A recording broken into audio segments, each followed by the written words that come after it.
What up, guys? Today on the podcast, we're going to talk about an idea. It's kind of just floating through my head, an idea for you to chew on, like always.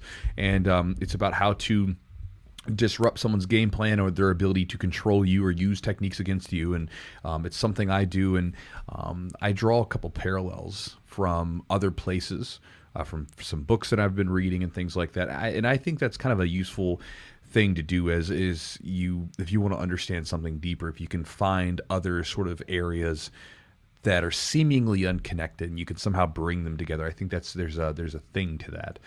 A lot of times when people read my emails, they'll kind of say that, and it's like, here he goes, like, where's his like, how's he gonna like tie it in or whatever. But I think you can see a lot of the interconnectedness of a lot of things. So hope you guys enjoy the podcast, because after that part of the section of the podcast, we'll talk about confidence, how to build confidence with your techniques and your positions. And then we get off into the weeds, as Eugene and I often do, with like random stuff. We love the weeds. We stay in the weeds a lot of times. A lot of times. Yeah, unless we have like a guest that we have to talk to and kind of keep it somewhere. Typically, we do our little structured part, and then we quickly go frolic in the weeds. It's like one little blip of something sparks our interest, and we're just off in that direction. Yeah. So, but again, there's a lot of you guys listening, and more people are listening, which is really cool. So, again, I appreciate that, and so apparently you guys like the weeds too. That's right. Join us in the weeds. Join us in the weeds. Join us in the weeds every Monday, where we talk about random crap. That'll be our tagline. But that said, let's jump into the podcast today. Big thanks to our sponsors, Charlotte's Web. Charlotte's Web was our very first sponsor. Again, I'm a big fan of theirs. I give their stuff out to people throughout the gym when we get samples and things like that. And I'm happy to say that a lot of times people end up later on going and buying it themselves. I'm a big fan. If you guys who have followed me long enough and followed this podcast long enough, I love their sleep gummies. I've used they had the THC free one. Yes. I used that for a couple weeks. I liked it. Yeah. Thought it was good. Again, the thing that I typically use CBD for is that I notice a decrease in just like what feels like overall inflammation, like especially from after training and stuff like that. It seems to help out with that. And I just feel like I get a better like sleep cycle. My sleep cycle seems to be a little bit more set and a little bit more effective, or I don't know how else to word it, but basically I feel like it improves my sleep on some level. Helps the quality of the quality. Again, you got to be careful with what you can say about it, because there's FDA approval and stuff like that. So again, it's not for everyone, and not everybody's going to have that stuff. But for me, that's what I feel like I get from it personally, and that's what I use it for. And if you guys if you go back some podcasts ago, I took it off, and I still do that from time to time, but I always notice a decrease in how well rested I feel in the morning after I use it. So again, if you guys would like to check out some of their stuff and sort of see if there's an effect for you, because again, supplements are always such a weird thing where sometimes they work great for some people and not for others, just like anything else. I mean, sometimes like there's particular drugs that give people really crazy adverse side effects, and then for the other person, nothing. So again, check it out. And if you want to try out some of the products and see if you get some positive benefits from them as well, I encourage you to do kind of like a 1-month challenge. Grab one of their products that'll last you for about a month. Give it a whirl. See how it feels for you. See if you get some positive benefits that people like Eugene and I talk about. And again, you can go to their website at charlottesweb.com. Promo code is Chewjitsu, and then it's 15% off the order. And again, I'm a big fan of Charlotte's Web just because I was talking to one of my buddies who, he bought some at like some random store, and I'm like, well, it may have what it says it has in it. It may not, because a lot of the stuff out there right now is just, again, it's one of those things where it's unregulated. So who knows what they got in there? The old Wild West of CBD. Yeah, you got that old bathtub CBD. Bathtub. And also big thanks to our sponsor, Epic Roll. I've been rocking, as you guys know. I think he's like, I guess it has it temporarily. He's phasing out the Velcro shorts, but I'm a big fan of those darn Velcro-less shorts. They're very comfortable. Velcro-less, yeah, they're good. I just like them. I think it's a comfortable pair of shorts. I wonder why we started using Velcro in the first place. Because like when you think about shorts and stuff like that, like, I mean, I don't wear any other shorts that have Velcro. I think I have an idea. What? So we would like wear board shorts initially, right? Mm-hmm. So think about board shorts. They have the like the drawstring or the drawstring on the outside usually. So I think like going Velcro, you can. So I mean, you got to think if we're training, we're grappling. Yeah, you don't have a string. You don't have a string get that caught or something. So I think that's probably that may be the evolution of it. People started kind of going, because I think it all started, you think of rash guards was like a surf culture, shorts, kind of similar thing. And so you're going to board shorts, but now you're taking out the string and putting maybe the Velcro there to secure it. So that's probably, I mean, that's my theory on it. Yeah, you guys listening, you don't even know how good you have it in jiu-jitsu right now if you're newer to jiu-jitsu. Like so much stuff. So much good quality stuff. Like I remember when I first started training, first off, there were no board shorts. There were the original MMA short was Sprawl. There were none of those. Oh, man, there was nothing. Like the only thing you had were Valley Tudo shorts, which were the shorty shorts, again from surf culture. And then otherwise you would just wear shorts, like workout shorts and stuff. And some of us would actually wear like board shorts we got from like surf shops. Or basketball shorts. Sometimes, right? Athletic shorts. And I remember tops, you would have rash guards. And the rash guards were very much like surfing rash guards. So you'd have this turtleneck, essentially, so it's like felt you were being choked. And it was a lot of times with screen print. And so if you've ever seen screen print on a rash guard, typically the screen print don't last so long. It doesn't last very long. And so, now we have sublimation where it's in the fabric and it's dyed in the fabric and printed, and it's so much better. It lasts longer. It doesn't peel off. Like I remember I had a red nose rash guard, and dude, by the end of it, I mean, it was a vitamins and minerals rash guard, because that was like my gi was a vitamins minerals. I got a rash guard vitamins and minerals. That was my such a weird name for like a. Was it an actual like something else, or was it just gis? No, they did like jiu-jitsu stuff. So basically, it was like vitamins and minerals. And it was so funny because, like, on the But did they have vitamins and minerals, like, as something they sold? It was just called vitamins Not that and I know minerals, of. but it was a gi. Maybe they did it in Brazil, but no, the only thing they had, so it was like a brand. So, like, and it was funny because they weren't actually the brand. So, for instance, like, the vitamins and minerals gi that I had was on a M kimono. There used to be an M kimono, Machado kimono. Yeah. It wasn't related with the Machado brothers. Machado's a very common name. Yeah. I was actually talking to one of the people, and they told me, like, Machado's like, Smith. It's just really? it's a very common name. Maybe not as common as Smith, but very common. I get it, yeah. And so it was an M kimono, and if you look on the arms, they'd have M, and great kimonos, very very good quality. And then they had like all the vitamins and minerals patches. Sure. And back then, like all the old MMA fighters, like Minotauro and all these guys had their own gi patches and everything, so they're all made with vitamins and minerals. And I just thought the gi looked cool. So I got this one with this giant, I didn't even know what it was. It's like a giant, like, dude. It's a giant pill head. It's a giant, like, pill man. Like, if you look at it, it's like, it was called, I think, the Bombado gi or something. But basically, it's this vitamins and minerals. If you look it up, there's like a giant super buff pill guy, and on the thing, and it had all these cool patches on it, and then in the tag on the inside it said vitamins and minerals, never use drugs. Okay. And it was so funny because, like, some of those guys, like, and again, I'm not judging, I don't care, just for the record, but they had, like, some of the guys that they sponsored were some of the most yoked up dudes that were fighting in Pride at the time, so you knew they were on something, you know what I mean? And but that's all, you didn't really have a lot to choose from back then. Yeah. And so, like, for like now, like when people come into it, they can like have, like, you've got guys like Matt who are like making new gi shorts, making great products and very very like good quality products that you can use in jiu-jitsu. It's freaking awesome. Yeah, that was one of them. That was my second gi. So Bombado was the second one that I had. Let me see if they can. They probably can't see. They can't see it. But that thing had all kinds of patches on it, whatever. And again, I'm a big fan of Matt's stuff. I love his. I use his no-gi stuff all the time. His gis. I've worn some of his gis. I've given some of his gis to my students. And yeah, see that little dude right here. You can't see it very well, but right there, if you're watching, if you look it up, he's. I didn't know what he was at first, but if you look at him, he's like a anthropomorphized pill. It's awesome. But it's hilarious. Yeah. But anyway, so if you want to check out some of Matt's stuff, and again, you're lucky. You don't have to deal with what I used to deal with. You don't have to get crappy gear that you had to ship from overseas to get here. You can get, like, the stuff from Matt, and it's great quality. He has everything from T-shirts, rash guards, shorts, gis, the whole thing, with very what I would consider tasteful designs.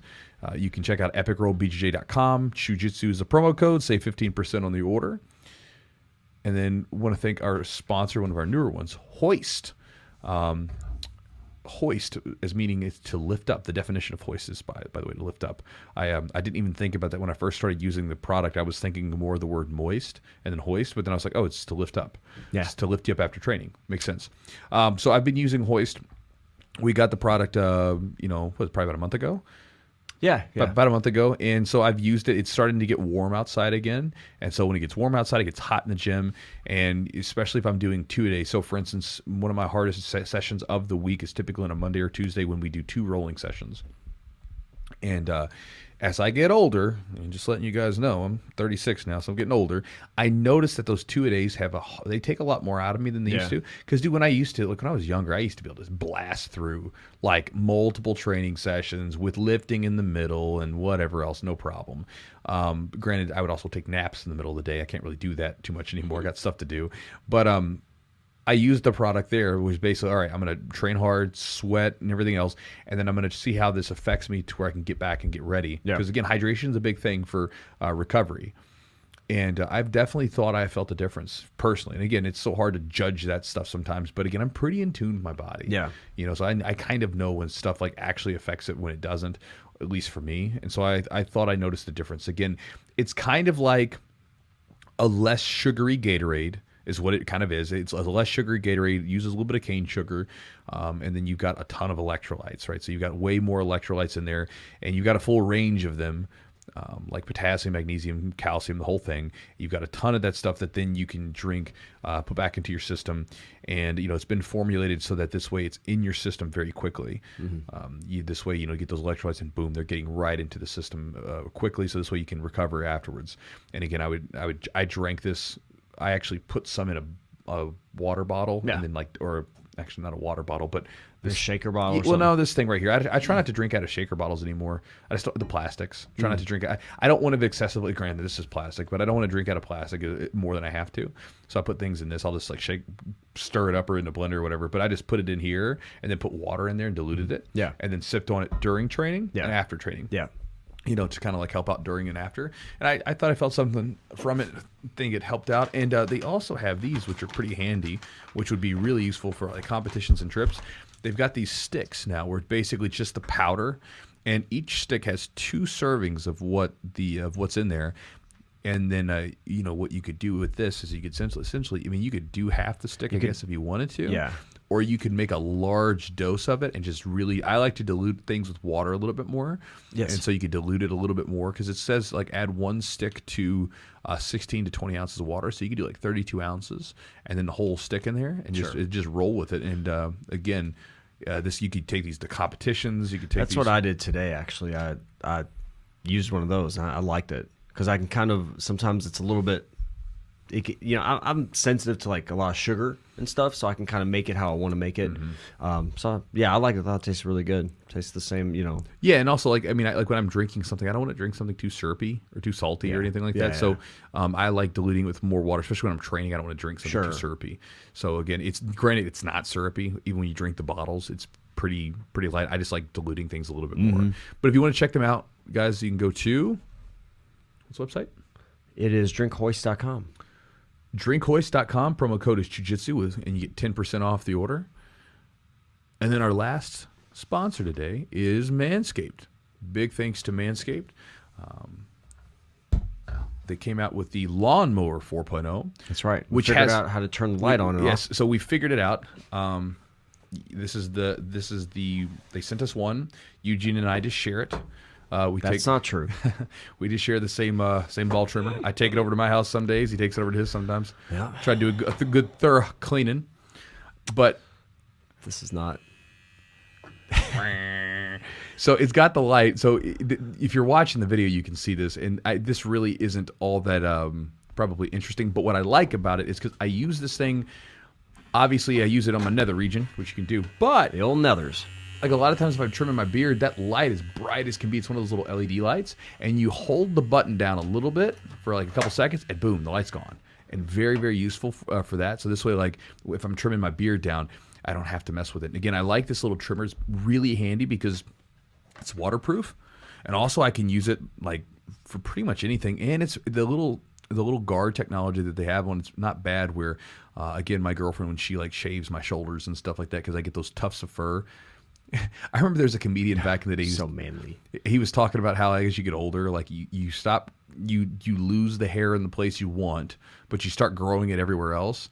And you know, as you get older, that is true. Even me, I've got a great head of hair, but I can still see a bit thin. It's a little thinner in the front. Are you serious? I don't want to hear it. A little bit. But it's still thinner than it used to be. Come on, dude. Kids will speed it up for you. What's that? So kids will speed it up for you. Well, I got plenty of gray. I got plenty of gray on the sides now. I've got that like salt and pepper. Dude, I'm getting ear hair. Yeah, it's funny. And then my wife will pull it off. Yeah. I've the big long ears here. Oh, dude, I'll get some because they'll like curl their like way down your ear, and they'll be like Well, we'll see, Jess. Like, and this is another thing about this light. So a lot of times you can't always see hairs until you see them in light. Yeah. So like a lot of times my ear hairs, like Jess will say, like she'll see like the light will hit just right, and you can see the fuzz and the hair. She's like, hold still. And so that's one of the nice things about the little light on there. I didn't understand what it was there for originally, and then like I realized that, especially when you're down there trimming, you know, you can see the light, like you kind of like isolates the hairs a little bit easier for you can see. But a cool trimmer, cool products. I'm a big fan of everything. I've tried their cologne. I've tried the trimmer. I've got some of their sprays and all this other stuff. You can check it all. It's all good stuff. It all smells good. It all smells good. It smells like a man. It's not fruity and floral. It's good. I like it. So it's good stuff. I like it. Good products, good quality stuff. If you want to check them out, go to manscaped.com. Promo code is Chewjitsu20. Save 20% on the order, and you get free shipping. And again, if you want to get the Lawnmower 4.0, that's what it looks like. It's pretty cool. And check it out. And guys, before we jump into the podcast, I'm messing up. It's all good. It's Eugene's week to have it. That's right. You take that home. Take this home. I'll clean it later. That's right.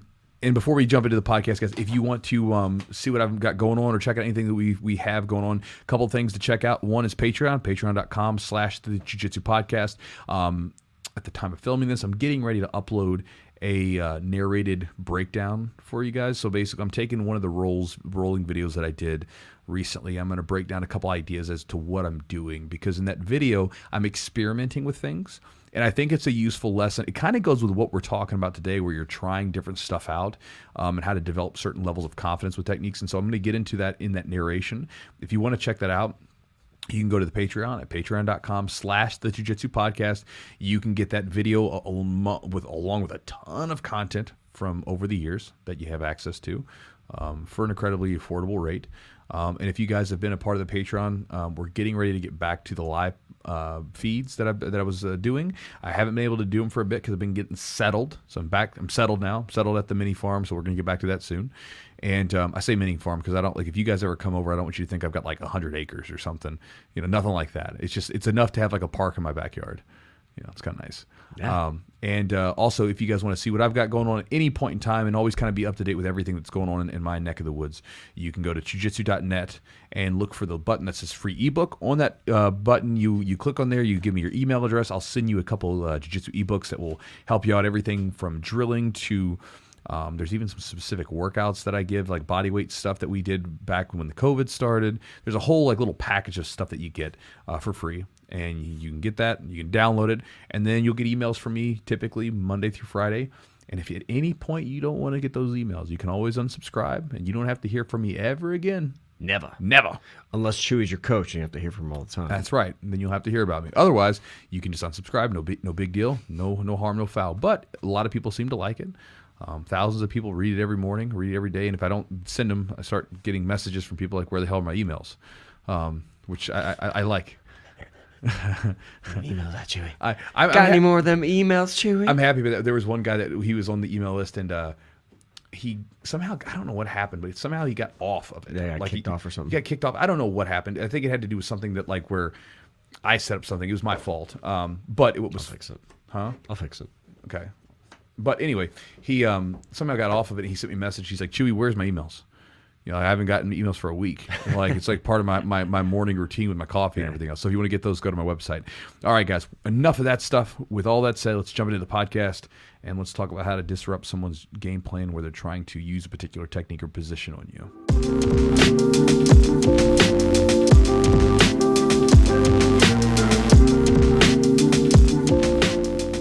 What's up, guys? So today on the podcast, I wanted to sort of share an idea with you. It'll have a lot of different applications, as you'll see, but it's an idea concept, if you will, that sort of something that I've seen I mean, it's all the time, but connected in multiple different ways. And a lot of times I think that's like, a lot of times I feel like you can better understand things when you can find the parallels between other seemingly unrelated subjects. So recently, I was doing a sort of a special like sale or whatever with one of my courses, which I call the Rules for Jiu-Jitsu Volume 1, which if you're interested in checking out, it'll be Monday. I'll leave it up for one more day. So you can go to jujitsutraining.com/rules, RULES1, jujitsutraining.com/rules, RULES1.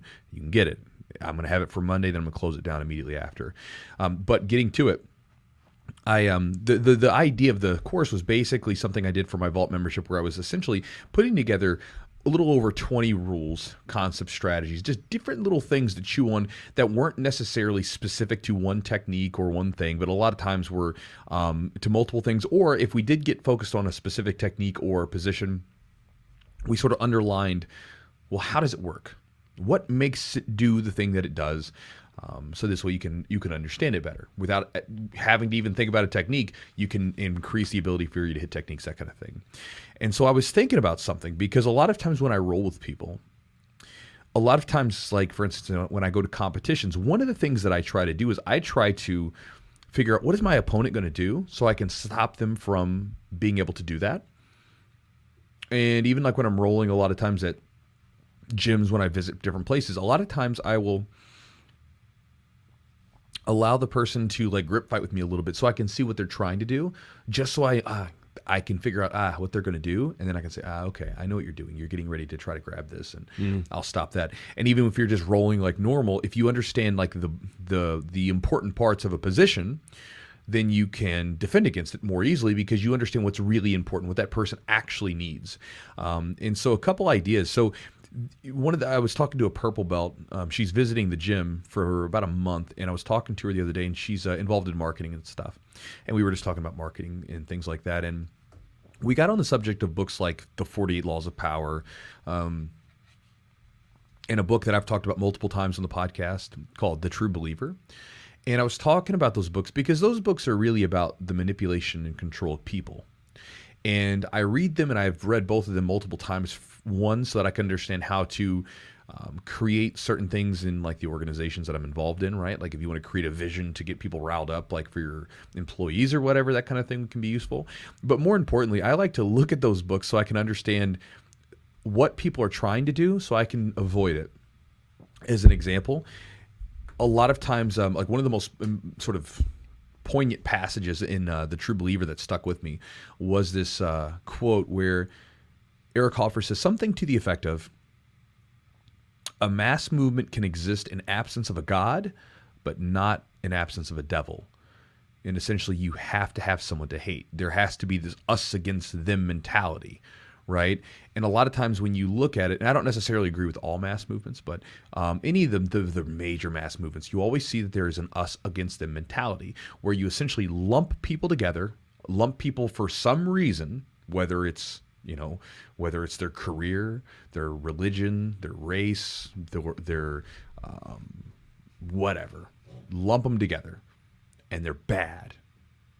They're all bad, and you dehumanize them, right? And you criticize them, and you do this all, and you unite everybody against them, right? And you see this so much these days, where you'll see like all cops are bad. Well, that's not true. Or all Democrats are bad. They're all a bunch of libtards, right? It's not true, right?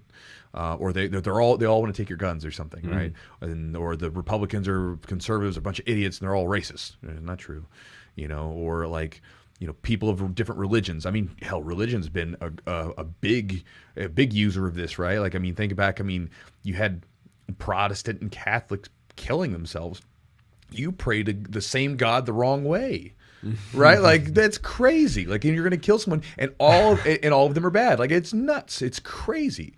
And so again, it's one of these things where it's such a primitive thing that we have in us that people then hijack and they use it and manipulate people. So for me, knowing this, right, and studying this stuff very in depth, I'm like, well, I see what you're trying to do. So anytime I see someone try to lump people together like that, I instantly am repelled, and I'll instantly start to cut that person out, tune them out, whatever. Because I'm like, I know what you're doing, especially if it's someone that's trying to speak from an authoritative place or from a large platform. I instantly get away from it because I'm like, I know what they're trying to do. They're trying to create a power block of people united against this one thing so you can manipulate them. Right. And so it's an idea. Another idea of understanding like what your opponent's trying to do kind of thing. Right. What someone's trying to do is I was listening to a book, an audio book recently on the Pacific Theater in World War II. And one of the things that the Americans did in World War II is we knew what a lot of the Japanese plans were because we had broken their codes. And so while they're like telling each other, hey, this is what we're up to, we knew. And so a lot of times we knew which islands were going to be more heavily fortified. We knew where their ships were going to be moving. And so in turn, we could make adjustments and counter those things. So for instance, in some cases, if we were going to an island and we knew that island was going to be really, really heavily fortified, we might go around that island to go to an island that was more weakly fortified to, just get away from it. Mm-hmm.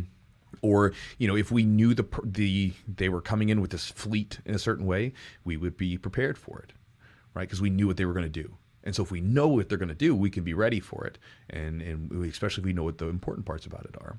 And so going back to Jiu-Jitsu, you can use the same idea. So for instance, like if someone's passing your guard and they want to get to side control, in order to get to side control, they typically are going to need some sort of head control or some way to flatten you out. Head control is a lot of times what people are after. And if you watch their hands, a lot of times they're reaching for head control. If you know this, well, then you understand to block the bicep and fight that head control 100%.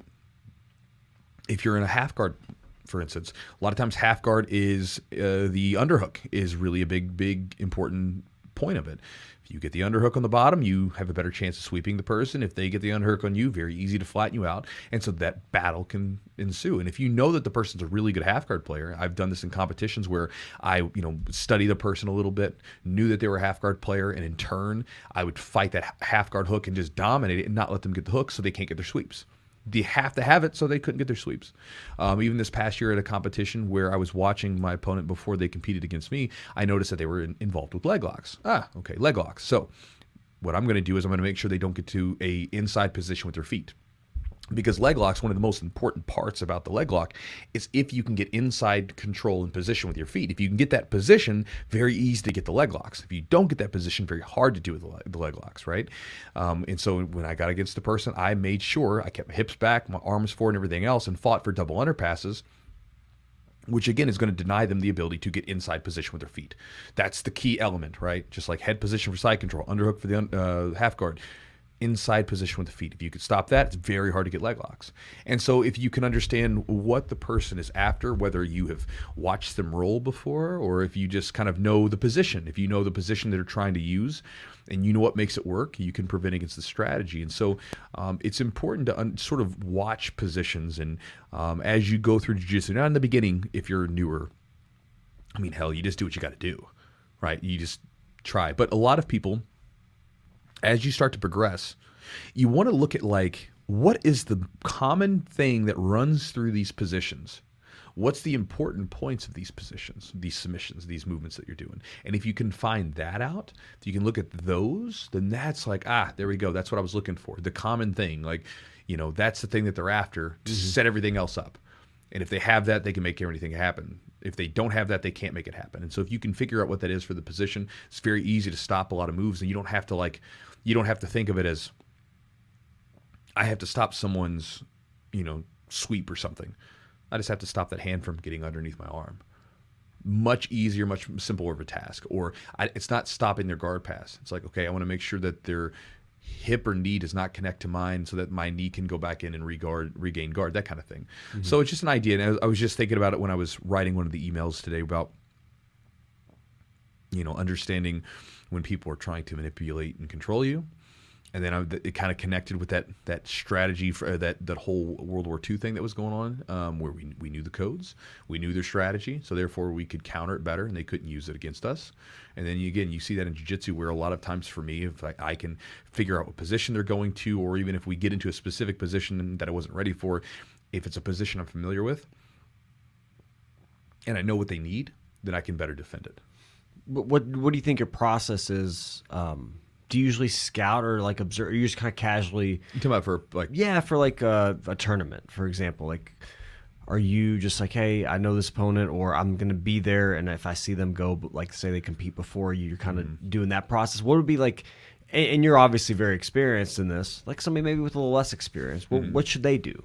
Because for me, sometimes when I was a newer belt, like a blue belt or a white belt, I'd have a little bit of a hard time being watching, like being in the space, watch. I get too amped up, and I also get more fixated on what they're doing and not so much on what I'm doing. So from your perspective, giving guidance maybe to your student, how would you go about observing your opponent, or maybe even having your coach observe? What's the best strategy you think? Everyone's different, and I used to be that way where I was really nervous, where, like, for instance, when I used to fight MMA, if I found the person that I was going to fight, especially if I could find some of their fights, it would kick up my anxiety. Yeah. And I mean, I would watch them fight, and a lot of times it would take me a couple days to settle down, because I would watch the person over and over again, and I would become obsessed with all the stuff that they were doing. Yes. And make me super nervous. I remember every time I'd watch like a fight, I could feel the adrenaline pumping in, and my heart would start beating faster and everything else, and I'd like clench my body, and you're like, whoa, crazy, And then after a while, I would watch it long enough, and I'm like, okay, settle down. What are they doing? Look at them like a human being. Where are the weaknesses? What are the strengths? That kind of thing. With jiu-jitsu tournaments back in the day when I was a white belt, I don't know what I would have done, because there was no available means to watch people, except for at the competition. Right. Now it's kind of an option. As you get to higher belts, the more, the higher up you get, purple, brown, and black, the more likely you are to be able to punch in their name into a YouTube search and find them, or a Flow Grappling search or something. It's important that when you watch them, you're not watching them to appreciate their game or think about how amazing they are. You're watching them because you're trying to figure out what is their game, what are the trends, what do they do over and over again. So for instance, when I would watch MMA fights, what I was looking for a lot of times once I settled down was, what does this person do over and over again? Do they have any tells?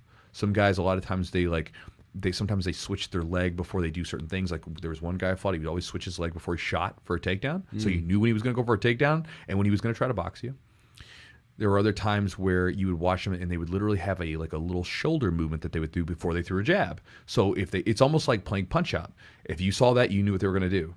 And you've heard fighters talk about that. I think it was like Keith Jardine and Chuck Liddell fought years ago, and they said that they knew when he was going to throw particular punches because he had a tell. There's certain tells that people have. And other times it was like, what is their overall strategy? Where are they strongest? Where are they weak? That kind of thing. And so you just sort of figured, okay, well, this is what they've got. Now, how can I use what I've got against that? Where would be the best position? And you got to think about it just very strategically and objectively, right? So, for instance, when one of the opponents that I competed against in Jiu-Jitsu as a black belt, I watched him compete. And I noticed that it was like I watched like 6 or 7 matches of his. And I noticed that each match, he would immediately pull guard into half guard and get the sweep. If he got there, if he got the underhook and everything else, he got the sweep. And out of all those matches, I only saw one where he lost. And he lost because he didn't get the guard pull right off the bat. The other person pulled guard on him. And then he had trouble passing. He ended up getting swept, and then the guy won on 2 points. But I noticed that every time he'd pull and get this half guard sweep. So I'm like, oh, so he's a half guard player. I am too. So it's like kind of like, well, what do I want to do? And so then it's like, okay, well, if I'm going to go against this guy, I know what he wants. So let me see if I can try to think about how my game would work. And so basically what I did was I thought about just playing against a half guard player. And so when I was rolling in the gym and everything else, I was focused on rolling with people and getting to half guard and then dominating the underhook and keeping my hips back because he played deep half guard. Yeah. which involves getting underneath the hips. Sure. So I kept my hips back, made it very hard for people to get underneath my hips, and the game plan worked like a charm. I did a lot of standing passing right out of the gate because it's hard to play half guard if the person's standing. It's not the easiest position because if you stand up on someone that's playing half guard, it's very tough to play. You have to, in order for a half guard typically to work, if the person's standing, you got to get them back down, right? And so as soon as the match started, like he pulled, I passed. I mean, right out of the gate. It was already like getting like passing because I was ready for it. I didn't look at his game and go, man, he's got great sweeps. Oh man, he's really good at that. You can't do that.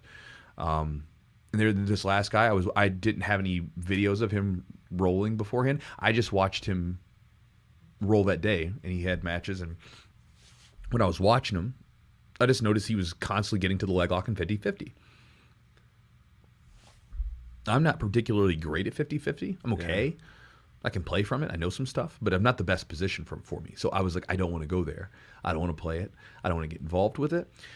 And so in turn, I needed to get my legs back. Like if you go against a person that's predominantly a leg locker or a person wants to tangle your legs up, you just have to think about it very simply. You got to keep your darn legs back. It's not that hard to think about. It's so weird to me. I've watched some matches like where there was one in particular I watched. It was a super fight, and me and a friend were sitting down, and we knew both grapplers, right? We knew both people. And the grappler on the bottom had pulled guard. Phenomenal leg locker. Very, very good, right? Very good. The other guy on the top, not such a good leg locker. Decent passing, but not a good leg locker. He comes in and starts with like that, like where you have a staggered leg position, where you step forward, steps up for a standing guard pass with one leg forward, one leg back. And I looked at my buddy and said, the match is over. It's done. He just gave it to him. You just put your leg in front where he can grab onto it. You just gave him what he wanted, and sure enough, it was like 10 seconds later, he spun into a heel hook. I'm like, what are you doing? This is the worst thing you could ever do.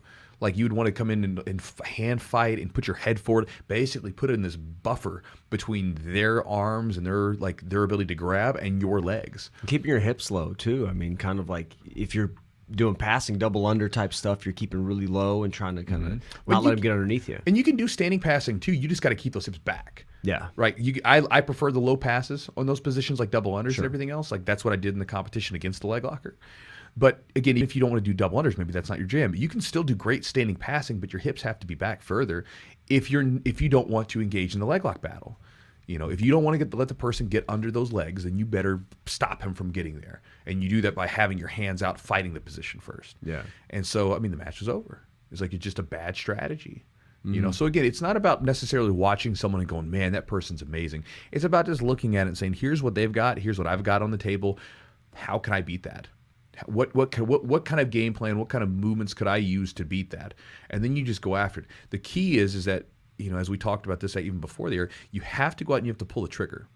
The problem a lot of times is if someone watches someone's matches over and over again, a lot of times they have a proclivity to think about the person more than themselves. They think about, man, this person's got a great this, that, or whatever. And they forget, hey, it doesn't really matter. You got to do what you got to do. Because, again, if you pull the trigger, you go for your techniques, you win matches. That's the way it works. Very simple. Yeah, be first. Be first, and you got to be first. And, again, you can sometimes sort of punch above your weight class, so to speak, if you go after the techniques and you're very aggressive for them. Because a lot of times, like for instance, I had a match once where I went in there and within 17, 18 seconds I had a takedown. I had drilled the darn takedown every single day leading up to the competition. Boom, hit the takedown. After the match was over, the guy was like, man, did you wrestle in college or something like that? Because I was so aggressive with it, right? Yeah. I was like, no, just doing jiu-jitsu. But that guy was really, really good. Now, we had another match later on, a very tough match. I remember that. Yeah, so the guy was very tough to take down because he knew what I was going to do. Different match completely, right? So again, it's one of those things where you can kind of you can surprise people if you're very aggressive and you don't think so much. There can't be thinking involved. You just have to go. Yeah. And I think it's super, super important. Yeah, I think it's a hard balancing act if you're focusing on your opponent. And now it's even easier, like you said, if you're an upper belt, brown, even purple, black, those guys that are on the competition scene, they've been there, they've done it. But also now you're going to know your opponent a lot of times. There's all these super fights, sure. grappling matches. You got like Fight to Win or Who's Number One. They're all like, your opponent 2-3 weeks, a month, even longer beforehand. So you can actually study them and adjust your game or even develop different folds to your game that you already don't have, which I think is kind of interesting because it can make it a totally different, Sure. totally different match as opposed to like if the people don't know who they're going against, which I think is fun in a way. I think there's some advantages when you don't know what they're doing. It can be. You almost kind of you're not really worried as much about it. I mean, it can be a deterrent, but like you're kind of going to go for your own thing anyways. Like, Yeah. I'm not worried about them. I'm worried about what I'm going to do in my strategy. So I think you have to be able to balance that thing, and I think it's hard. It's a hard way. It's a hard balancing act if you're nervous or unsure of your game. I think that it all comes down to like your confidence in. I think it all comes down to your confidence in yourself and what you're able to do. Yeah, I think one of the things is with that you have to, and we'll talk about building confidence in a second. So we'll talk about let's do that. but when you're getting ready for a competition, you have to resist the urge to build it into something that it's not. Right? A lot of times we build these competitions. Now there are some people that have a lot on the line, but a lot of times people are building these competitions up to something that they're not. It's you and another being rolling on a mat in some obscure gym. Nobody really knows about it. More than likely, unless you're a really high-level black belt, no one really cares but you and the opponent, your teammates. So it's just you guys doing this thing. What happens, though, is we build it up into this big thing, right? Like I remember I used to do this thing where I'd go to competitions and I'd see whoever I was competing against, and I would build this person up. I'd find the dude in my division who had the biggest, squarest jaw, jacked muscles, and I would like, man, that guy looks so strong. Blah, blah. I'm starting to go in the head about that. And Sure. Before I know it, I'd end up rolling against the person. Now, a lot of times I'd beat those people, and then I would lose to like the nerdy guy that like I thought was going to be a pushover, and then he ends up triangling me or something. That's happened before. So a little lesson there. But we build it up into something it's not. Like I remember when I competed early on, I would get ready for these competitions. These were white belt competitions. Nobody cares about what I'm doing. And I would be in this thing, and I'd be telling everybody that I knew, I'm competing in jiu-jitsu, whatever, just talking about it, And the jiu-jitsu tournaments always have these great names, like that don't really accurately depict what's really like how important that they aren't, because for instance, there was one that I competed at. It was the Budweiser World Cup in North Carolina. Sounds like a big deal. Sounds like a big damn deal, right? And it wasn't. Like, I mean, it was a pretty good sized tournament for the time in 2004, but it was not a big deal at all, right? Or you'd have like I remember like there was a tournament here. They used to call it the Bluegrass. Yes, the Bluegrass tournament. Yeah. And I'd hear guys say, "Oh yeah, I took first at the Bluegrass Nationals." I was like, "Nationals?" I was like, what part is it nationals? Literally, like there's like 7 gyms that came there to compete. Like, and then you get the Naga tournaments, right? And it's like you'll have a Naga and you'll like have 2 matches to get your belt. Yeah, I won a championship belt at the whatever championships. It sounds like a big deal to people who don't know, but really it's like I got second in my division. There was two people. Yeah, right. I got second in my division, and I was the only person that showed up. Like, how did that happen? Second? But we build it up. We also on an ego level, we get really attached to that stuff. And I do want to say, like, if you compete and you get second place, like out of 2 people, that's still an achievement. Like, you went out there and did the damn thing, and that's still something. Like, I mean, it's not necessarily like. Don't make it seem. What I'm saying is, don't make it seem like this huge ordeal. Yeah, well, I mean, but like you went out there and you did it, and a lot of people don't have maybe even the mental fortitude to do it. Yeah, they don't have the scruples to get out there and do it. Yeah, and they'll make lots of excuses. So not everybody. There's 2 ways to go about it. Right? No, yeah, right. It's like, and you can just be like, yeah, I got my second place medal. Like I lost. Like whatever. You can call spade a spade. Yeah. But yeah, so you have to break it down and to make it not a big deal. That's one of the most important things. If you can do that, you'll be able to compete on such a better level because you won't be so worried. Because here's what happens. We get out there, and if we built it up into something, right, then we get afraid to do things, right? And there has to be risk involved. Like anytime you want something, you're going to be vulnerable. You have to take risk in order to get something. Mm-hmm. There's no free lunch on it. There's no give without a little bit of take. And so when you go for a technique, anytime you go for something, you're vulnerable because you're doing something. There's movement involved, which leaves you vulnerable. What happens is if we're not confident enough to go for things and we think too much and there's what ifs going on and we're worried about letting our coach down, we're worried about losing, we're worried about, man, I spent all this money to get here, we're worried about blah, blah, blah, insert whatever. Well, then It's like the phrase, right? Like mind, no mind, mushin, no shin. I believe it is, right? Like you got to like clear your head out. I remember, what was that movie, The Last Samurai? Yes. You know, he's talking to him. He's like, you know, he tells him too many mind. He's like, mind yourself, mind the opponent, mind the audience, too many mind. You can't think about any of that stuff. It has to just be like, what are you doing?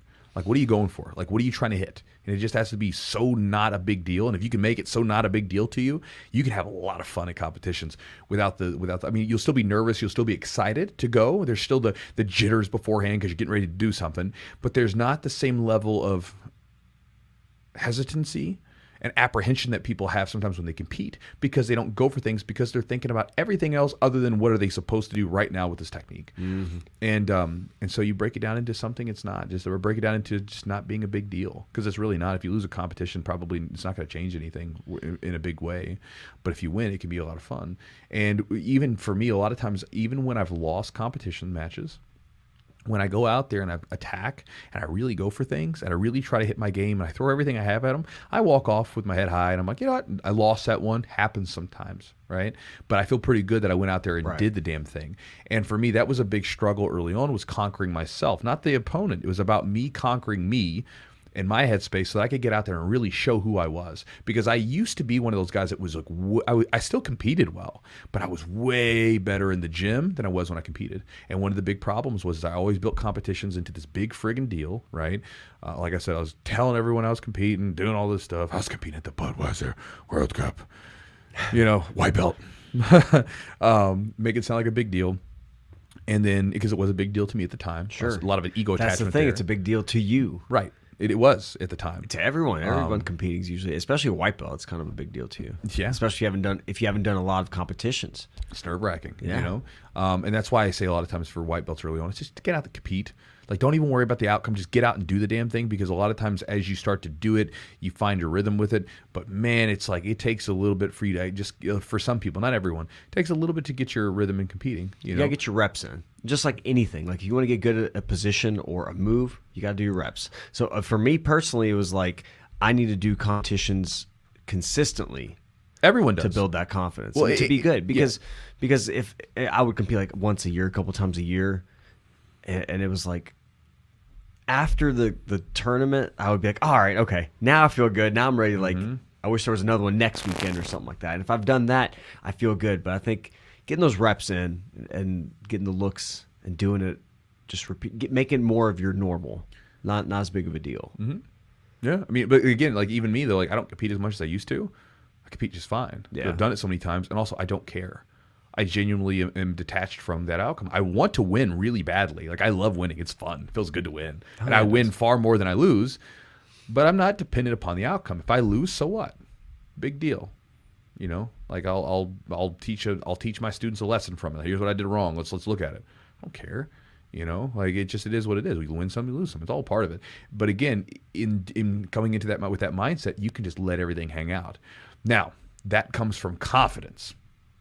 That place of where you can accept loss if it happens comes from confidence. The reason why the Jiu-Jitsu tournaments used to be such a big deal was because I was so unconfident, right? Because if I lost, I felt like I was so terrible at Jiu-Jitsu. Oh, I'm so awful. You know, I suck, blah, blah, blah. You know, all that negative BS. It was a place from unconfidence or lack of confidence. And so that's why I was like so worried about winning. Whereas like when you're confident, yeah, it happens. You don't need validation. You don't need validation. And you also know, because based on experience, that you can always get back up and win another one. You can always get back up and do it again. It's no big deal, right? And I go into confidence. Like, here's a couple ideas for your techniques. If you want to build confidence with your techniques, number one would be obviously getting some reps in. Obviously, when you're doing the reps, you're not arbitrarily trying to get like a bazillion reps or 1,000 or something, but you know, which can be a good thing. But you're trying to get better with that movement, making it more smooth, making it more effortless, making it more automatic where you don't have to think about all the steps and you can just pull the trigger, right? That gives you a confidence with the move because you know it pretty well. And then from there, one of the most important things for confidence is to roll with people that are not as good as you and try stuff out, right? That's like, I didn't understand this concept for a long time. When I was a purple belt, up to purple belt, I was always just trying to smash people. And then my coach just told me, like, listen, you got to, like, before they gave me a brown belt, they were like, you have to start playing different moves. And so I started doing that. And it only got more and more at black belt, where as a black belt, when I was first coaching, I didn't have any other black belts to train with. All my training partners, for the most part, except for with a couple exceptions, were mostly blue belts, white belts, and blue belts.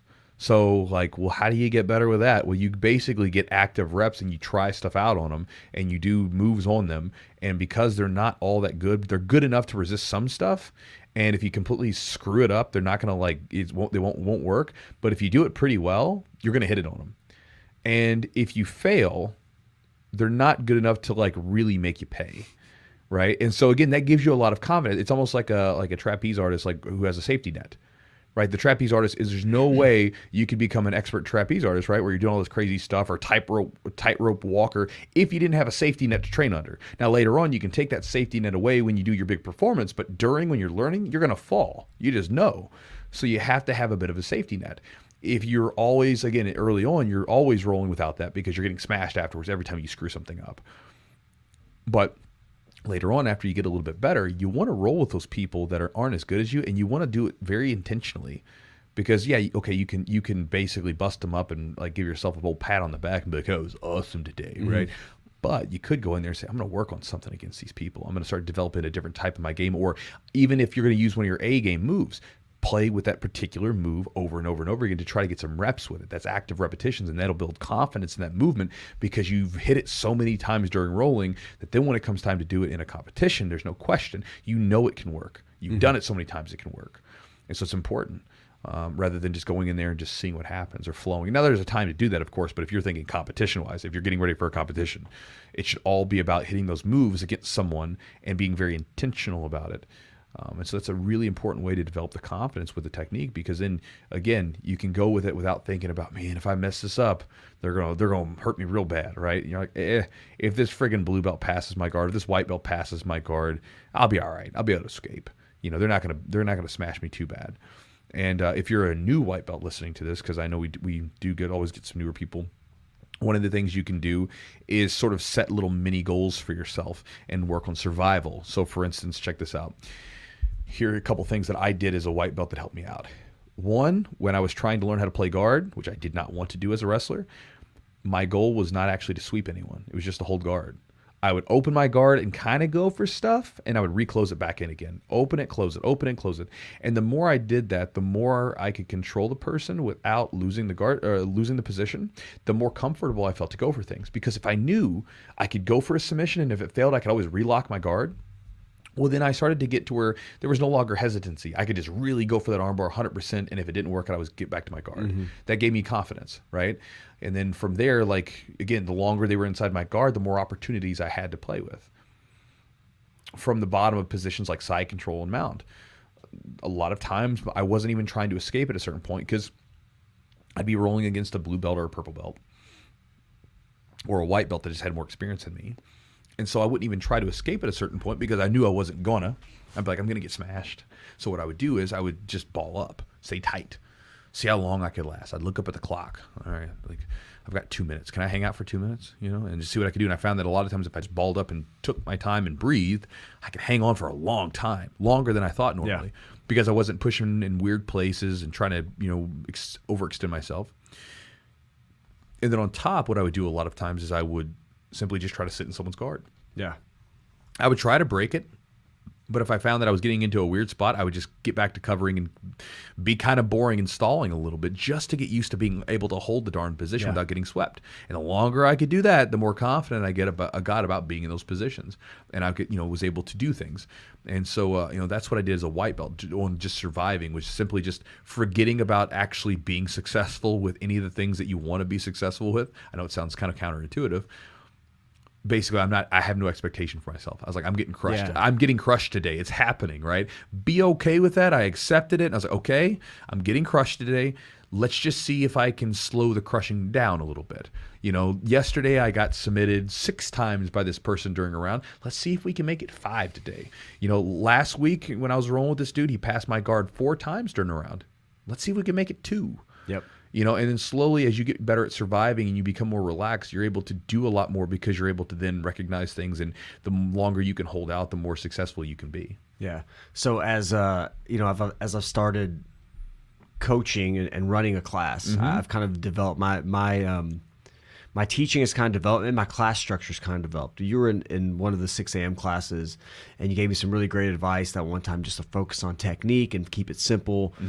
Get the reps in. That was one thing that was really important. But the other thing that I found, if I'm showing something, and we have pretty small classes, like maybe 8 to 10, and usually it's like a couple upper belts, and then we have the majority, maybe half is like white belts. And if I show something they're not familiar with, I'm always like, I've become such a big fan of at least getting shorter positional rounds. Sure.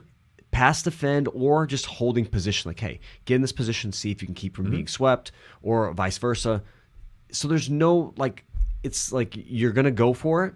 I'm going to allow you to go for it. And the risk is not as high. You're not going to get smashed for 5 minutes or just get choked out. You can go for it. And if they pass your guard, or if you, whatever, get swept, no big deal. You get to do it again. And I found doing that has allowed people to experiment a little more, and actually, because sometimes we'll do a technique or we'll do a movement, and then you just do full rounds and we just go back to doing what we were doing, right? Sure, of course. You, on the other hand, are different, because if I roll with you after you've shown a technique, I almost am guaranteed that you're going to go for that technique that you're showing most of the time. Well, one of the things I like doing is, because you can do it that way, like positional stuff. Yes. You can change all the variables. Like, you can make all kinds of different ways to get to a certain objective. So, for instance, like this past week, we were doing some butterfly guard sweeps in my classes. And so I was like, okay, when they would start rolling, we would do some situational rounds. And I would start them with a good, solid overhook that we would use to sweep with. All right, we got our overhook. Start from here. Top person cannot pass. They're going to try to stay on. They're going to try to stay on top, but they cannot pass. Yes. And the bottom person is going to sweep. Now, what are we doing? We're saying, okay, well, the person on top no longer can threaten with the guard pass. They cannot threaten with the submission. They're only going to do positional control. Now, this benefits the person on top, because if you get good enough to shut someone's guard down with basic positional control, you've got great positional control, and the passing becomes much easier. If you really think about it, if you could, because there's ways, like, if you get into a particular position first and then think about the guard pass second, you can really bust up someone's guard very methodically, because you know how to control them. So it benefits them that way if they're thinking about it. From the flip side, on the person on the bottom, if that person on the bottom is sweeping and they're getting comfortable with the position, we're giving that, we're taking the stress down so that plant can grow, so to speak. Right? Like, Jess and I were getting ready. We got our little mini farm, right? And we're sort of figuring out what kind of plants we're going to grow. And, obviously before we grow them, we have to do the little seedlings and get them to sprout.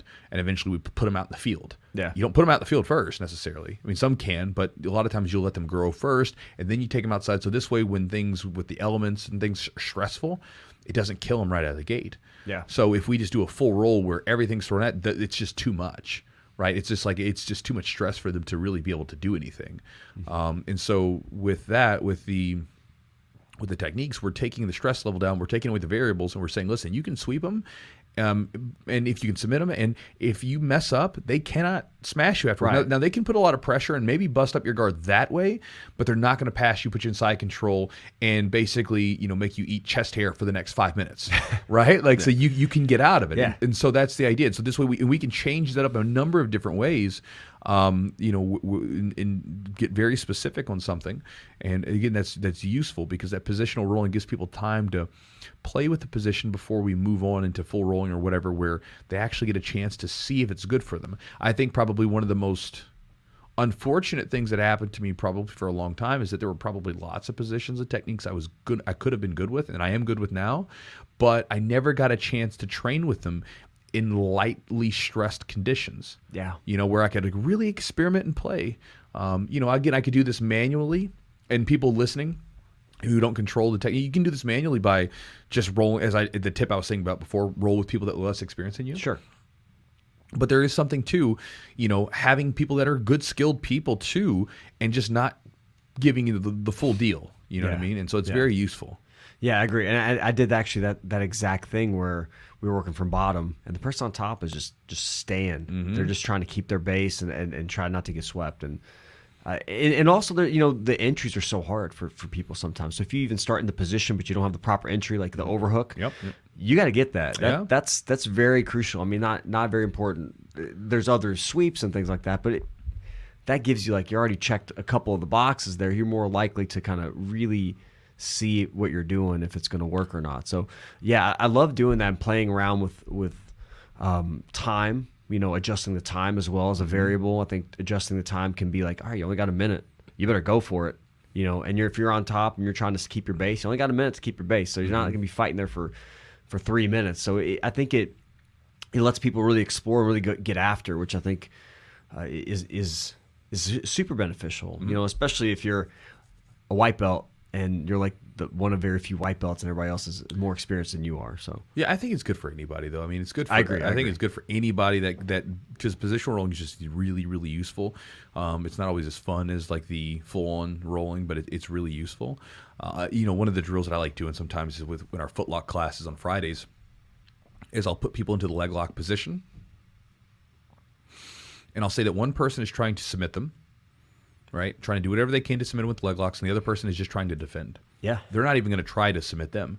They're going to try to defend, and and sometimes I'll even take away the escape. Like sometimes they can escape. Sometimes I won't say you can't even escape. You just got to see if you can defend. Now, what that does is I tell people, listen, you're going to get submitted. It's going to happen. Be okay with that. A lot of times people you watch them and there's this tenseness where they don't want to get submitted. They're so badly trying to fight get submitted. And then once they get submitted, they relax a little bit. So it's like, look, just accept you're going to be submitted and now play. Learn from the position. Like we'll go to full rolling later on and it'll be much more competitive. But for right now, we're trying to be very specific on what we're doing to get better here. And we got to play around with this. We got to experiment. Because that's where, if you look at the way like when they've done studies, and obviously this could always change, but the studies and the stuff that the information they have out now says that basically humans, you've got an extreme, right? Two extremes, two sort of sides of sort of arousal, so to speak. You have your very low arousal where you're just about to go to sleep and you're just relaxed. And then you've got like hyper arousal where you've been like shook up, you're super anxious, nervous, adrenaline's pumping, and you've got crazy tunnel vision. Okay. You want to be somewhere in the middle for learning, right? You don't want to be super like high end, like competition style. That's just because basically when you go into that mindset, your mind shuts off basically things that it doesn't think it needs. Essentially, to become more efficient, it says, well, we're going to get rid of all of this information on the outside, right? And we're just going to give you this. The small little sliver information that we think is the stuff that you might need because this is what you do all the time. So this is why like people that compete will be able to do a lot of times the stuff they have in their game plan, but if they're too stressed out, they'll literally, I've had situations where I've had students who are rolling and there's an arm, literally the person is on their side, they're in mount, their arm is right in front of them, and I'm screaming armbar, and they physically just are looking and they just don't see it right in front of them because they got tunnel vision for something else. Then there's like the other side, obviously low arousal, where you're just too passive, and you don't want to be there. You want to be in that middle space, and they say that this is where you're excited, you're really going for it, but you're not like stressed out, and you're not about to go to sleep. You're right there in the middle, right? That's like they say like one of the magic places for learning, because that allows us then to basically be pumped up enough that we're actively going for something, but not super stressed out where then the information starts to close down. So then this allows us to bridge the connections, because basically in your mind you start like sort of connecting the dots, so to speak. So then when you're playing around, I mean, you can look at little kids when they light up and they're playing with something. They're just figuring things out, right? They're not like doing it because they've got to win blocks, right? They're just playing with blocks, right? But they're excited and they start building stuff, like, or if they're playing a video game. I mean, granted, video games, they might be trying to win something, but sometimes they're playing a game where they're just experimenting with something. Yeah. Then they're just playing around, kind of exploring your environment. You're experimenting. Essentially. Let me see how this works. Like a lot of times, like there's a video I just posted it today, and I'm rolling in the video. It's on YouTube, and I'm rolling, and I'm just like, you'll watch in the video where I'm locking up stuff, but I'm not really actively going really, really hard for it. Like I lock up a plot. I'm like, let's see where he goes. Let me follow it. I just want to see what happens. Yeah. Get a leg lock position. Guys defending, let me try this. Let me see where this goes. Just experimenting. Just like, let me see what happens. Now granted, you don't want to roll like that all the time, but if you're trying to get better in positions and you're trying to test things out, like it's a good place to be. And again, being able to play a little bit. And so sometimes, if people don't do it actively, putting people in situational rolling can make people manually do it by giving them little objectives and really, basically making it happen in that way. Yeah, you're forcing them to Because people are creatures of habit as well, right? yeah. Like we have our game. I know this works. I know this choke works. I know this position works. I'm just going to do this. And it's hard to be like, well, I know I can win doing this thing. So why am I going to do something else? I was listening to actually a brief interview from Mikey Musumeci. How do you say that? I think that's how you say his name. Probably right. And he's talking about like he just started getting into the gi, like or sorry, no gi. No gi, yeah. He was doing gi. I mean, he's been a world champ like I don't know how many times. Very, very, very good in gi. And like he got asked to to do this like who's number one. Yeah. And he's like, I was training up the day until the day of like in the gi. I only put the no gi stuff on like the day before or something. And he's like, now I'm like exploring and doing all this stuff. And it's just so cool to see a black belt that's that good, willing to kind of dive back in and kind of like, all right, let's see how my game translates to no-gi and how good I can get here. And now I can explore this plethora of like leg locks and leg entanglements and positions that in, in the gi aren't really, either they're not beneficial or because you can stalemate or they're not allowed because of the rule set. So it was cool to see that and kind of him exploring that and talking about that process. But I think also it's kind of interesting when you're a black belt, that much knowledge and experience and jiu-jitsu's like, it's like learning, it's like seeing notes and being able to play the music like we've talked about. That's kind of what it is to him. He picks that stuff up so fast. But that's really interesting though, to see him kind of dive into that aspect of something that he's maybe not number one in the world in. Yeah, and I think it's also cool to see that because something that bugs me, like, is this insistence constantly where like people will belittle others for the struggles that they have in jiu-jitsu. So you'll see this sometimes where they'll go, some guy like listen, bro, belts don't matter. Meanwhile, jiu-jitsu people will flip a friggin' lid if a guy promotes himself to black belt or does something wrong. I was like, but I thought they didn't matter. But they do matter. Let's call spade a spade. They do matter. And Napoleon said it really well back in the day where he said men will die for like, I think it was men will die or men will go to like basically great lengths for colored bits of ribbon. Right, because basically he would give people like he'd send them on these crazy missions, and if they won, here's your little ribbon that you get to put on your chest. Yeah, and they would they would go crazy for that stuff, right? And we do to this day, right? We'll go to great ends for golden medals or at our jobs for like little trophies or something, like whatever, little awards, basically recognition. We'll go to great lengths for recognition, and so. I don't like when people do that where they belittle them because that's the person, their hang up is that they're really worried about the belt. Cool. Well, help them out a little bit. Do it to where you don't belittle them, where you can bring them over to your side and change their perspective. You'll see sometimes where people just, again, what we're talking about right now, we're dealing with an issue where your ego gets wrapped. And again, we totally misuse the idea of an ego in jiu-jitsu. Like the ego is not you being an asshole. That's not what an ego is. That's not what it means. You could have an inflated ego or you could have a really like fragile ego. But again, the ego is who you think you are. And if you're a new listener or if you're a listener that's been listening to me for a while, you've probably heard me talk about this before. It drives me nuts. Like lose your ego, bro. I'm like, I can't. I've got one. It's who I am. If I don't have an ego, I don't know who I am. I don't even know how I navigate the world, right? Yeah. But when we talk about that, what we're talking about is, again, like just don't let it get too rigid. That's what you're talking about. Like basically the ego, because we're going to change. And again, creatures of habit, we don't like change. We like when things are consistent and we are who we are and then we just stay that way. And that person is who they are and they stay that way. And this is why when you have a group of friends and all of a sudden you start to change, they get kind of, hey, what's going on with you? Why are you changing? Or like when you have to then change who you are. You don't like it. You're like, I don't want to change. Or as guys, as we get older, women too, and our ability to be as athletic and as strong as we once were starts to decline. We don't like it because we're changing. It's not fun. Our egos have to grapple with that.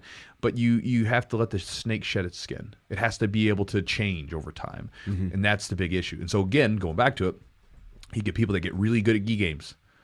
I know plenty, right? And they don't want to do no gi. I don't want to do that. Because they know that game may not translate over to that thing.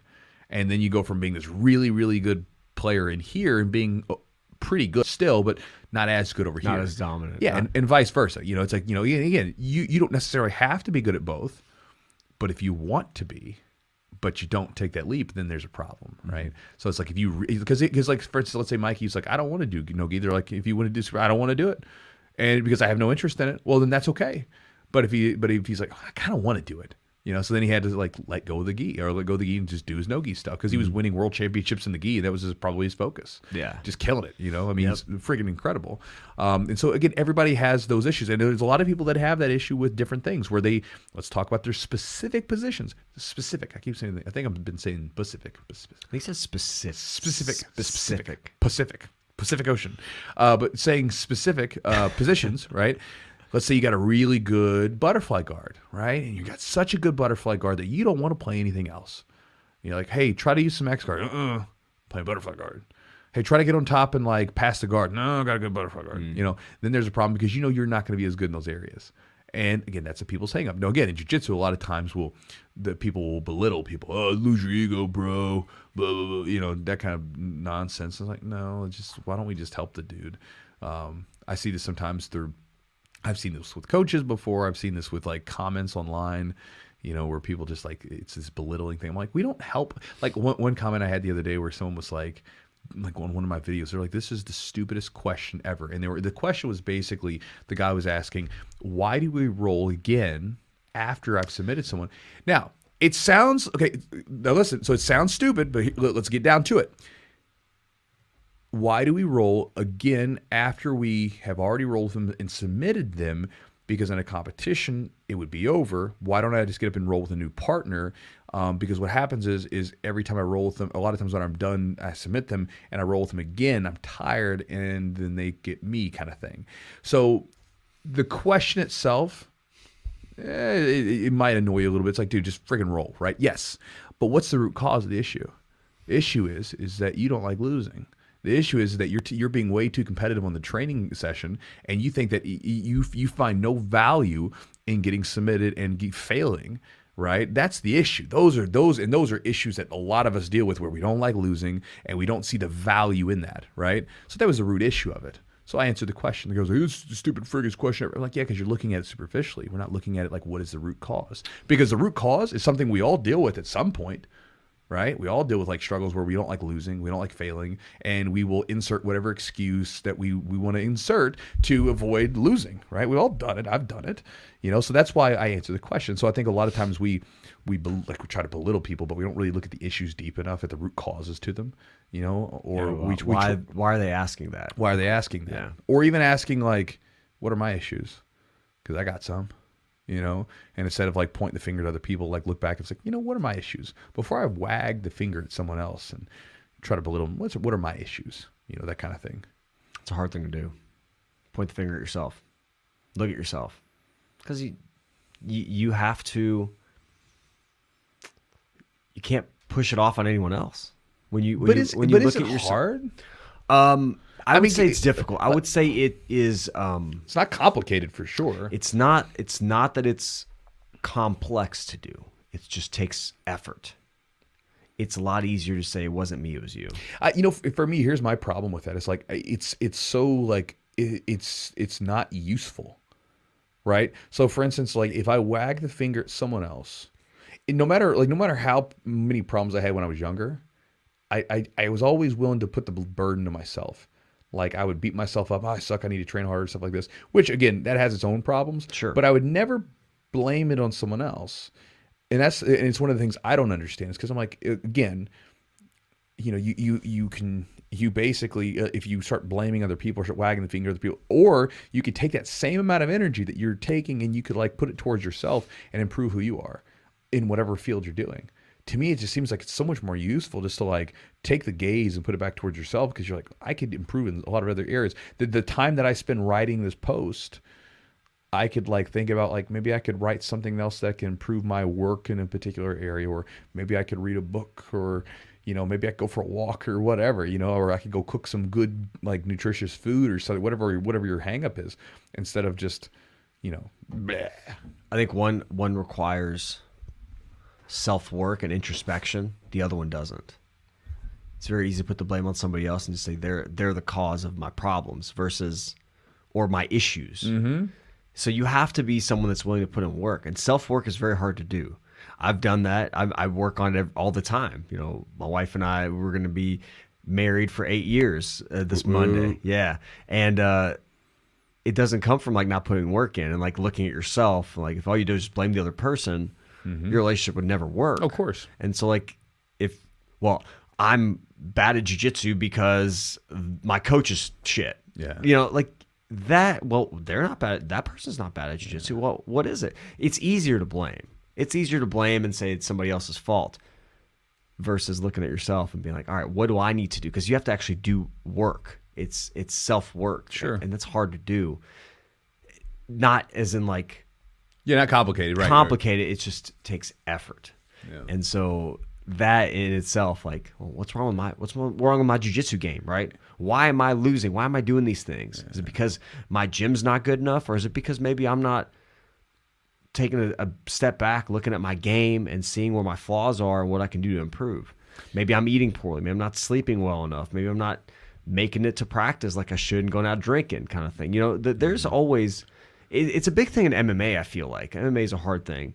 Very disciplined. You have to be very disciplined if you're, going. You have to cut weight, make weight, stuff like that. Sometimes. It can be hard, right? Sometimes. And I've never fought, so I'm just saying I'm speaking from an outsider, seeing that. To be good at MMA, you're probably gonna have to be disciplined, but there's plenty of undisciplined fighters who. Yes, fight. Yeah. And you can do that for so long. Yeah, it has a ceiling to it. Yes, for sure. Like Paul Felder just retired. Yeah, and he was talking about one of his regrets was like being undisciplined, like outside of camp, letting his weight get out of control and then cutting all this weight, and like it really hurt his body. Oh yeah, as he got older. So he's like, if one thing I could have changed was like to be more on weight, to be more like closer to my fighting weight, because he's taking some short-nosed fights too. He's kind of one of those guys that's a little wild. But that to me is like, well, that's a discipline thing, really. Sure. It's like eating the right foods and, not doing what you're not supposed to do. So I think that's just kind of, it's a unique perspective to look at yourself in that capacity. Yeah, I think, a lot of times for me, like I guess my associations with certain things are positive. Yeah. Like, so I don't look at them as negative. Right? Like, it's like when you do something and you get a result from it that you like, that then becomes kind of ingrained as it's a good thing. Sure. So, for instance, like eating a certain way. Well, it's like I feel better when I train. My waistline looks better. I like what I see in the mirror. I'll keep eating that way. I'll keep eating healthy. Or, hey, like when I work out and lift weights consistently and whatever else, like I like the way that things look. I feel stronger. I roll better. I'm injured less. Let's keep that going.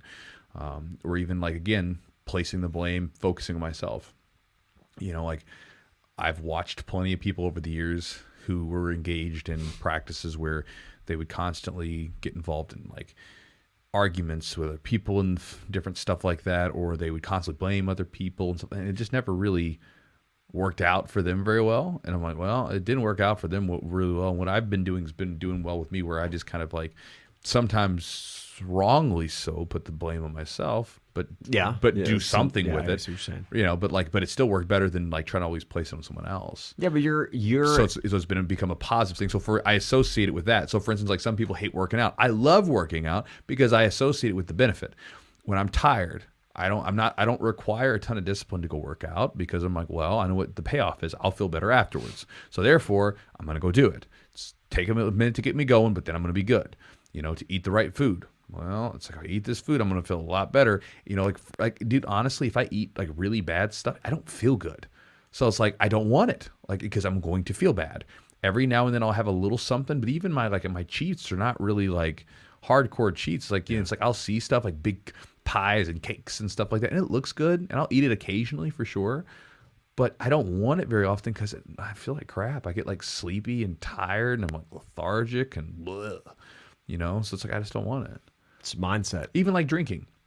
When I was younger, like in my 20s, I never drank heavily. I never wanted to because whenever I remember I got really wasted one time with some buddies, right? I was in college and stuff, right? Oh, let's get wasted and let's do it.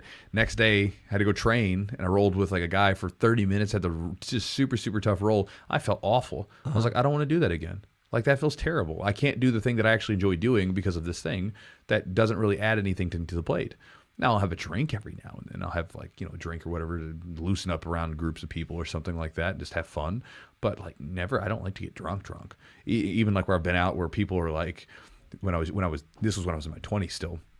I'd go out and people were like be partying and they'd like, more drinks. And so they'd like get their drinks. And then so, you knew if you didn't have a drink, you were going to get like egged on to get another one. So I would have one drink and then like once I got to like that right spot, I would just like pull it up to my lips.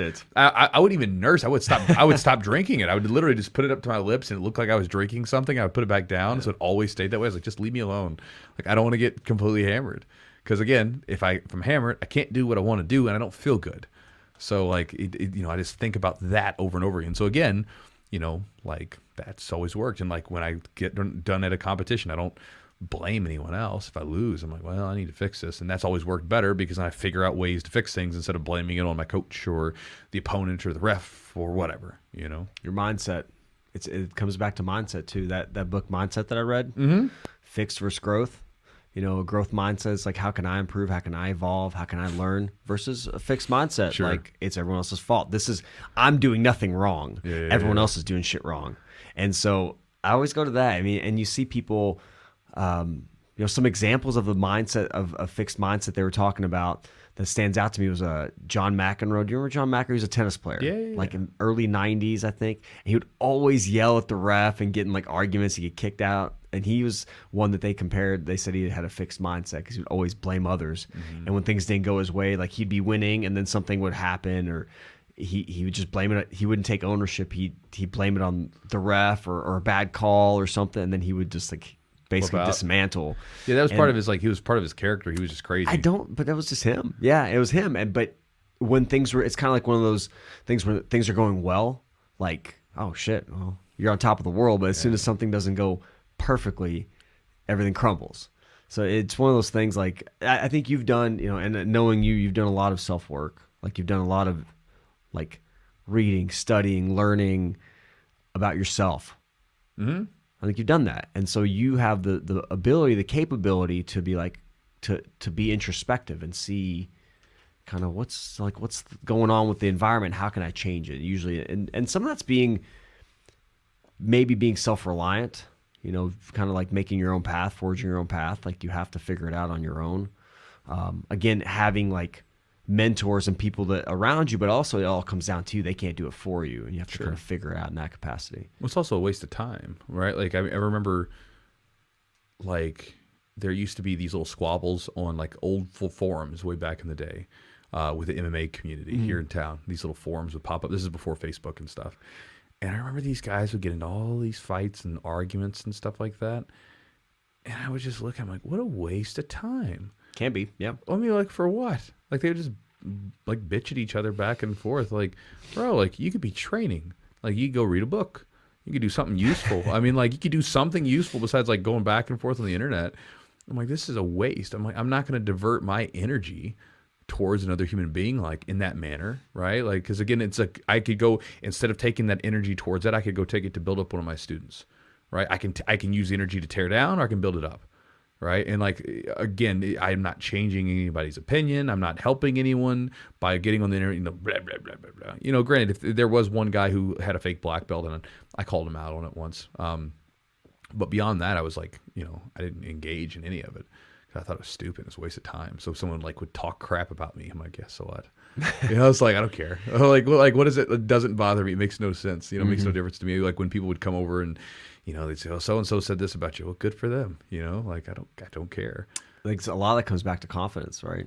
Just being confident in who you are. Maybe. I think so. But it's a calculation though, too. It's like, it's just a waste of time. True. That's true. But it's a waste of time for you because you are confident or you know who you are, but right? The problem is I wasn't always confident in those situations. But were you always like that though? Did you always like not give a shit about what people thought or said? I mean, I cared. So this is the thing. I would still care sometimes. Like someone would talk trash. I'm like, that wasn't very nice. And I would care to some degree. But at the same time, it's like, all right, well, I've always been motivated by negative stuff. Like people talking trash or whatever. It's always motivated me. So like when people say that, I love it. It gets me going. Because then it's like if they say I can't do something or whatever, I'm like, I'll show them. Yeah. But me showing them and me proving them wrong, it's not going to happen to me like, like, well, you know what? Like, I'll show you through action. Right. You know, so like I remember like guys would, I remember it was like people would tell someone he's only good in the gi. That was one that got thrown around. So then I'd like go win no-gi tournaments. See that? You know, or go win MMA fights. You see that? There's no gi on there. You know, or people would say I wasn't technical enough. You know, which I don't understand how you. Who would say that? Well, you don't say, but coaches and stuff in town. Really? Yeah. So like they're not technical. You know, I don't know what technical means. Like I don't know how you're defining technique or whatever. You know, and you know, so again, I would just like keep doing my thing and studying. I was like, you can say whatever you want to. I'm going to keep doing what I'm doing and like developing students and developing myself and everything else.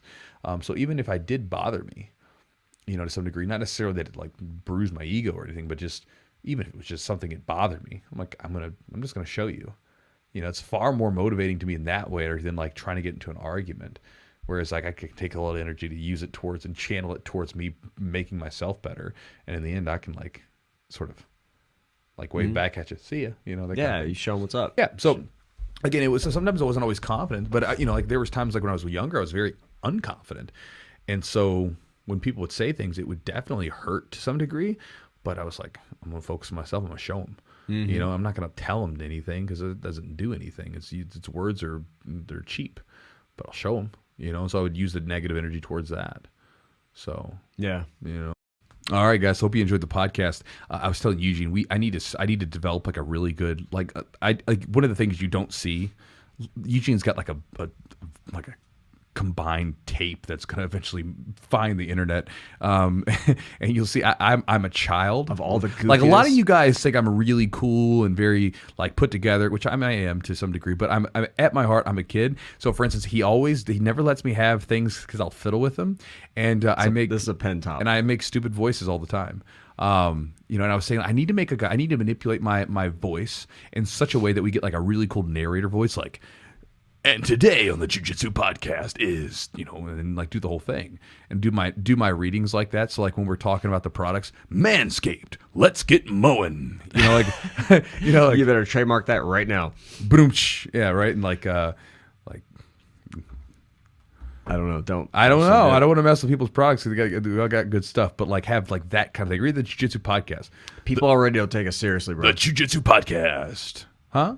People already don't take us seriously. You know, but I think it's part of having fun. Like, you know, that was one thing when I was younger. I always said this, like, I never want to lose I never want to be completely beaten down by life that I can't have fun. Yeah. You know, because like sometimes I remember like looking at like a lot of like people that lived rough lives. Because again, I came from. It was so funny. I posted anyway. I don't have to get to that. But anyway, Your football picture, or no, your wrestling picture. you Yeah, know, I saw it. and like I came from like humble beginnings and you know lived in tough areas. You know, and you know, that said, you're surrounded a lot of times by people that live hard lives, and like you see what happens to people over time, like really beats them down. I was like, I don't want to be beat down. I want to still like be like a big kid even as I get older. I can still put on my serious hat and I can do all this, of course, you know. But I always like to like have fun with things, you know, because again, we only get like one crack at this life, and so it's like I want to have fun with it. So I'm silly, but I hope you enjoyed the podcast today.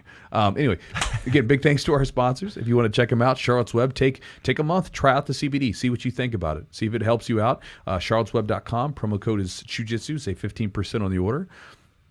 Epic Roll, if you're in the neighborhood for some really good no-gi gear or gis or t-shirts or anything with a tasteful design that says jiu-jitsu without screaming it, so to speak, you know, without like doing it where it's a jiu-jitsu thing, but it's not like you're like the dude walking around trying to flex on people, tell them you're doing jiu-jitsu. It's like just saying like quietly, Skulls, you know, and death. skull and death. And you know what I mean? Like back in the day, it's like, you know, you'd have like really obnoxious shirts that, I mean, I used to wear them. Sparkles. Yeah, sparkles. Yeah. I had one with rhinestones. Yeah, you did. I did. But if you want rocked to it. if you want to check out any of that stuff, you can go to epicrollbjj.com. Promo code is Jiu-Jitsu.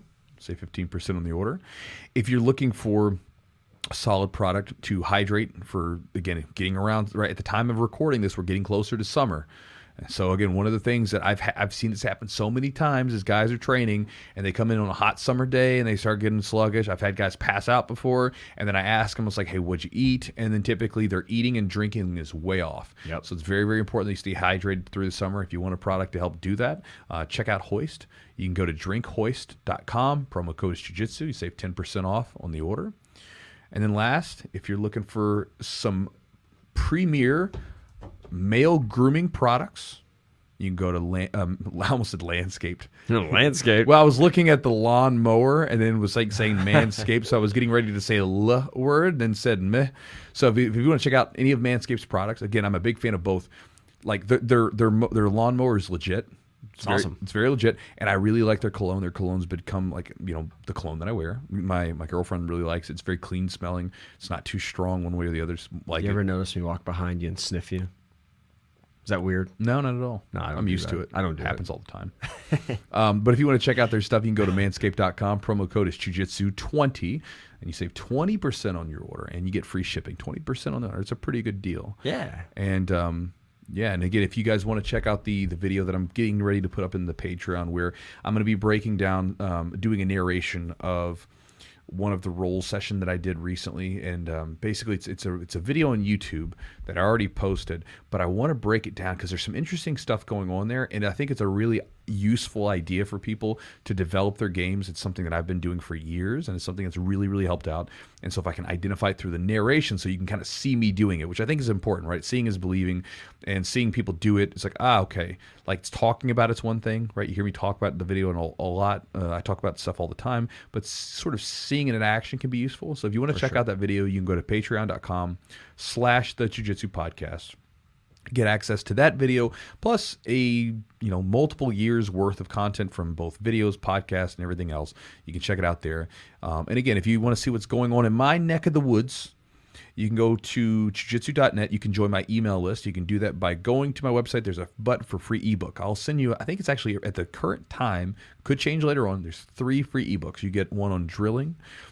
There's one related to it's like a workout thing that we did during COVID, which has got like body weight workouts and stuff like that. And there's another one on how to set a game plan for your jiu-jitsu competition, which, again, talking about the podcast, it's really important to understand your game plan if you're going to compete, or even if you're going to roll and be effective. You want to kind of know, well, how does my game actually work?